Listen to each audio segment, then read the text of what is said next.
Hello, everyone. After talking to Michelle, we thought it might be helpful for you, for people who want to create soul collage cards digitally, to know how I did it. I promise you, I am not a techie person. It's super simple. If I can do it, you can do it. And it's a great format for a couple of reasons. If you're like me, where I do not have the space to store magazines right now, or they might be difficult to get, or there's also some complexities and some things you can do with doing it digitally that you can't do with magazines. So if it's any of those things, and you want to play with this, I'm here to show you how quick and easy it can be done. So let me share screens with you, because I'm a very visual person. It will help me to walk you through it here. All right, so there are a couple of, Michelle gave you a couple of resources, and I have a couple of resources as well, that I will be happy to share with you here. Just a second. Okay, perfect. I just wanted to make sure it was still recording, because I tried this once and it kicked me out of record mode when I screen shared. So perfect. Thanks for letting me do that real quick. All right. So she gave you a couple of her resources. I also have a couple that I love. One of them is called Pixabay, and I will give you that link on the resource page. I love it because it's simple to work with, it's free, and it's royalty free. So there's no worry about people coming after you for using the images. You do have to set up an account. It's super simple and it's free. So two of the things that I like about Pixabay are this. When you're doing this work and you're asking a specific question and you're asking for some images to come and answer that question for you, it's best if you're not engaging your brain and you don't get your brain involved answering these questions. It should come from a place of bone knowing and a place of allowing the allies to really step in and help you find the answer that your bones know. And when you're able to scroll through images without categories, and like, on Pinterest, they can be rich with images, but they're in so many categories that sometimes it's a challenge for my brain to stay out of the process and just let my bones tell me what wants to come through. So I love Pixabay because you can literally just scroll through image after image after image and see what calls to you. You can scroll through the images and like, wow, that one's really potent, that one's really powerful, I'm really feeling, this image. What catches your eye as you're looking for an answer to your question? There's something in this guy that's calling to me. Oh, this one though more. So if you want an image, you click on the image. It's gonna, again, depending on what you're using, it might look slightly different. For me, using Firefox, there's gonna be the image on the left and a thing on the right that says free download. It has some ads, shmana shmana, you skip past that. Up here it tells you who the author is. But the button you're looking for, the magic place, is this over here that says free download. You click on free download. It'll usually pre-select a size for you. I go with whatever size it pre-selects. You don't have to, unless I need it for something specific. I usually just choose the pre-selected one. Click download, and I'll tell you what this thing, the buy a cup of coffee thing, is in just a minute. You're going to follow whatever prompts your computer gives you for saving the file. It might look, again, different on a Mac than it does on a Windows machine, but I click Save File, I click OK. With this, it's not necessary, but you can donate to the artist who created the image. I love doing that when I can. These are often people who are trying to get their art out in the world, and there's just something so meaningful and lovely to me about supporting them. So you can make a donation to them if you would like. Not required though. So when you're done, you X out of it, and then you can go back to the page that you were on.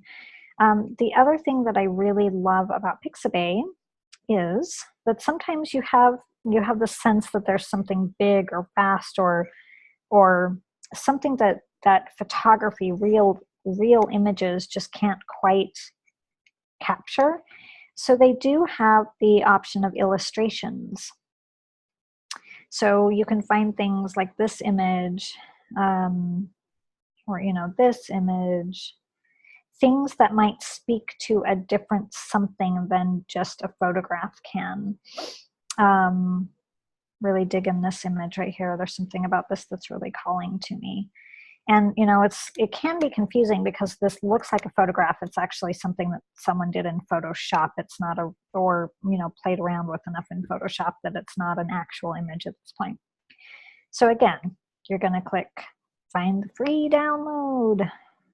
Click the button that says, the green button that says download. You're going to follow the prompt, whatever it looks like on your computer, to save the image. If you want to buy the author a cup of coffee, you certainly can. If you do not, click the X to X out of it. And then you can continue looking for images. The other site that I really love, it's also royalty free. It is so you can use the images for whatever. It's no cost as well. You do have to, like Pixabay, set up an account. But it's called Unsplash. And I'll also have this on the resource list. There are gorgeous photos in here and some really potent photos. You can search, again, by different categories, but when I'm doing this kind of work, I stay away from that because I don't want my brain answering this. I need to listen to my bones and to the allies, and my brain almost always just gets in the way of that. So again, you can just scroll through image after image after image. See what calls to you. Oh, there's something about that that really is pulling me in right now. So with this, let me move this guy over here. The Collect will just save a collection on their website for you. I've never used that because I always want to work with the images. So I always select download. And again, on my machine, it's on the top right. If you're using Chrome or Safari or a Windows machine, it might be in a different location, but you're looking for download. Click on download, and I'll tell you more about what this is down here in just a minute. Again, follow the prompts to save the photo. And then this says, say thanks. Crediting isn't required, but appreciated and allows photographers to gain exposure. So this is just asking you that when you use the photograph, if you're not using it for personal use, if you're doing it on Facebook or on a website, that you credit the photographer for it. My machine actually saves the photo as, you know, the artist's first name, last name on Unsplash. That's how my computer actually saves the image. If yours doesn't do it that way, you can copy this. And then when you go in to look at the image, you can rename it with that artist's name, or you can create a list or something so that if you use it for something else, you can credit the artist. Again, not required, but, you know, good juju put out in the universe. It's a way of supporting somebody's arts, and I'm all about, like, love, love, love that. So when you're done, you can X out of that. There's a little X here where you can X out of the photo you were on, or you can hit the back button, whichever works for you, and then go and continue to look at images. This program just has photographs. It doesn't have illustrations, but I find that the photographs are just stunning. They're such, like this one too is really, there's something really powerful about this image for me. So I find that the images on Unsplash are just incredible. So it's another resource. So when you're ready to go ahead and create your collage, the program that I use is called Pixlr. It's Pixlr. There is no E in it. Pixlr.com. When you go here the first time, this is what it'll show you. It might show you a little bit more because, again, I have not very much real estate on my Mac screen.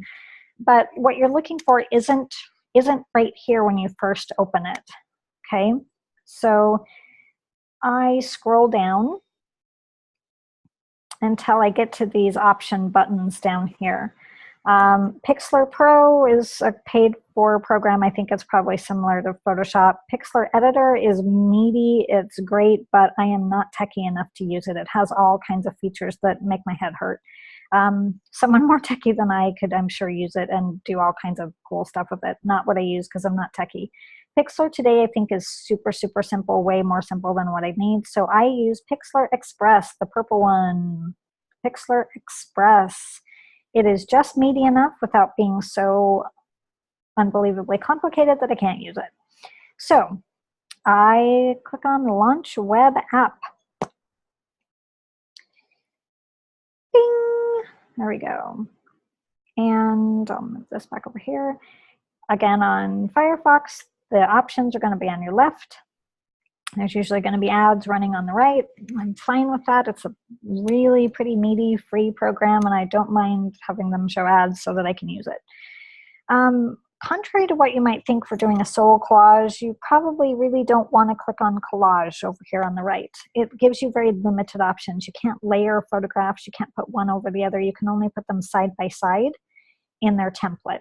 And if you are someone who wants to make a sole collage that is very lined up and linear, then actually it might be a great option for you.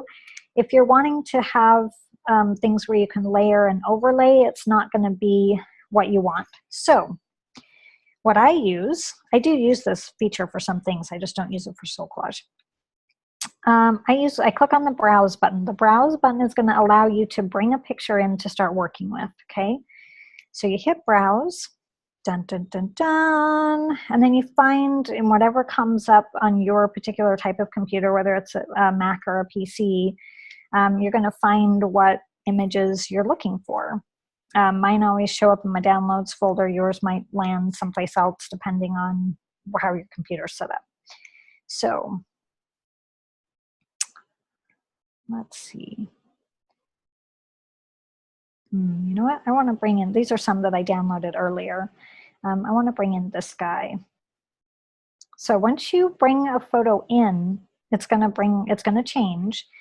The ads are still going to be on the right, but you're going to see this menu down across the bottom that lets you do all different kinds of things. You can add your own text to it. They have stickers you can put on the image. They can give it a border. You can give it their overlays. You can do effects like when you're going to upload something to Instagram or on your phone when it gives you the option to edit. That's what those are. I use the adjustment button when I'm doing sole collage. Sometimes the text button if I want to add some text at the end. But the adjustment thing it's like a drill down thing. It's going to bring up some more options, okay? This lets you do all kinds of things. You can crop the photo, you can rotate it, you can have them auto adjust it, you can brighten it, darken it, lighten it, blah, blah, blah. What I use for sole collage almost exclusively though is the add image button. You're looking for add image. On my laptop, it's the top one on the right row, or sorry, it's on the top row far right, but I don't have as much screen real estate, so it might show up in a different place on yours, but it's add image. That's what you're looking for. This gives you the ability to bring in another image to add to the one that you've already got, okay? So you click on add image. It's going to bring up this menu.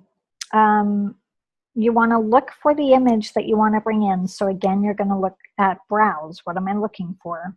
Okay. So I want to bring the crow in. Now, this is how it's going to look when you first bring it in. It's going to be bigger, and it's not going to be see-through at all. It's going to be completely opaque. This is where you get to play. So if you click on the image, you can move it up or down with your mouse or side to side. You can also make it bigger or smaller by either clicking on one of the little circles on the right or one of the circles on the bottom. Either one will do it. Make it bigger or smaller.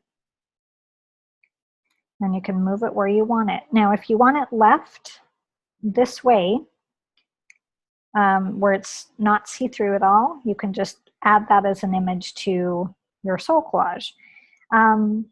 But there are other things that you can also do. If you play with this little circle that's at the top, you can tilt it, turn it upside down, move it all around, like so. But the other thing that you can do is if you want to add a different depth and dimension to it, you can play with how opaque this is. So let's say that you want it to be more of something that sits in the background. I'm moving the opacity, making it less and less. This changes this image to be an image that's there, but that isn't quite so up in, you know, like up in my face, as it were. And then after I've done that, let's say I really want it to straighten out, and I want to do this with it. So I'm going to move it. If you want to see what it looks like without the little box around it, just click anywhere in the gray. It'll show you what it would look like. And then you can play, you can make it barely there by changing the opacity, or you can bring it right back up to being all the way there. Kind of like this. Once you feel like it's in the right spot, then you hit apply. Just know that once you hit apply, you cannot go back and move it anywhere else or change it. Well, I take that back. If you suddenly changed your mind, you could hit undo up here and it would take it out and remove all the work that you just did. So that is a way you could take it out if you were like, oh, wait, I need another image in there. So let's say you're not done. You want to add another image. Once again, you're going to find add image. You're going to go to browse because you're going to, what am I looking for? And let's see here. Let's say I want this light bulb in here.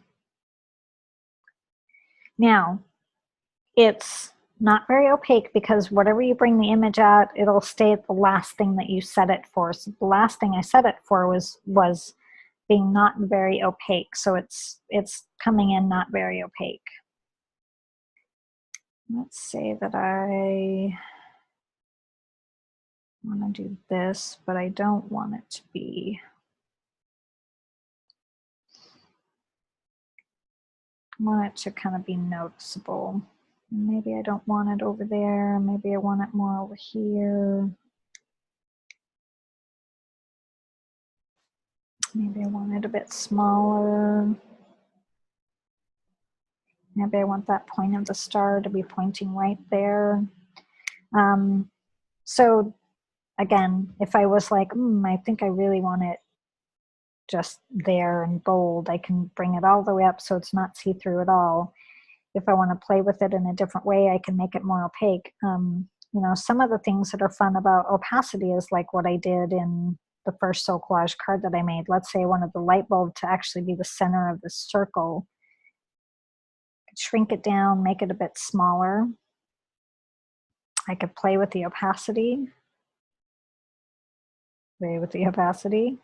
So that it's barely noticeable, but now this light bulb becomes the center of this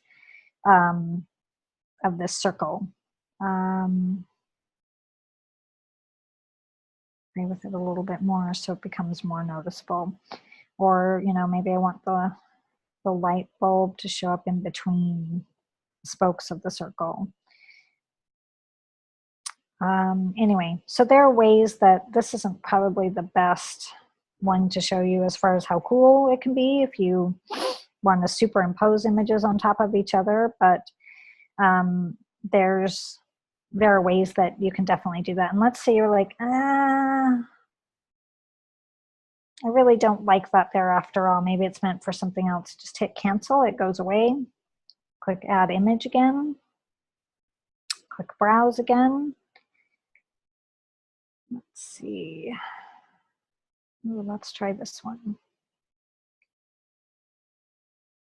Now this brings some interest here.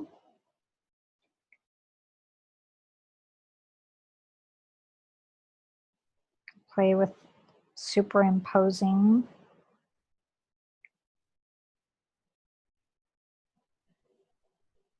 this image of the sun being the center of the circle.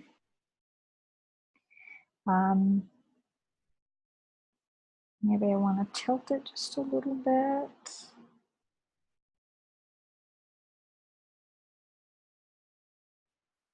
So if there was something like that that you wanted to do, you know, you wanted to superimpose images over each other, this is a way to be able to play and do that. I don't love that, so I would probably not leave it that way. I'd find a different image. But anyway, so this is a way that you can play and, you know, really have some creativity and some like, oh, I want the light bulb, or I want the sun to speak through the ship, or I want the sun to be part of the, you know, the center of the universe of this card. Like, I actually like this a lot more. And I would probably play with the opacity just a little bit so that there's still ship and sun and tree in there. So this is something that I like a lot more.